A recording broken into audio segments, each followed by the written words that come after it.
উরি বাবা, কাঁকড়াগুলো তো সব পালিয়েই যাচ্ছে। কাঁকড়াগুলো কাটবো কি করে আর রেসিপিটা বানাবো কি করে?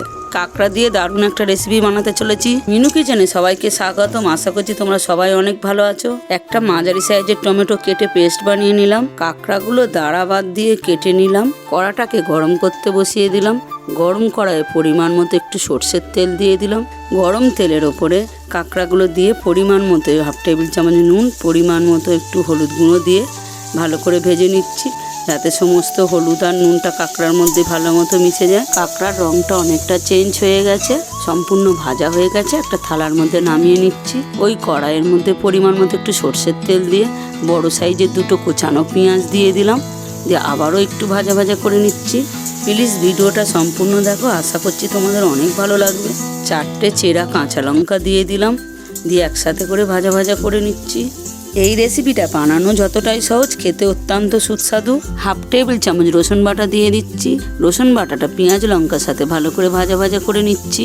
পেঁয়াজটা অনেকটাই ভাজা ভাজা হয়ে এসছে, কালারটাও চেঞ্জ হয়ে গেছে। যে টমেটোটাকে পেস্ট বানিয়ে রেখেছিলাম দিয়ে দিলাম, দিয়ে আবারও একটু ভালো করে ভাজা ভাজা করে নিচ্ছি। 1/2 টেবিল চামচ আদা বাটা দিয়ে দিলাম, দিয়ে ভালো করে ভাজা ভাজা করে নিচ্ছি, যাতে সমস্ত মশলাটা ভালো মতো মিশে যায়। 1/2 টেবিল চামচ নুন দিয়ে দিলাম। 1/2 টেবিল চামচ হলুদ গুঁড়ো দিয়ে দিলাম।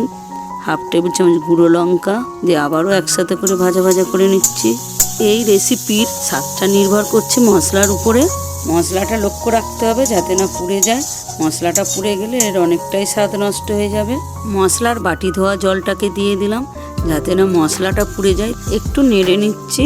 এই রেসিপির তেল ঝাল মশলাটাই মেন। ভেজে রাখা চিতি কাঁকড়াগুলোকে দিয়ে দিলাম।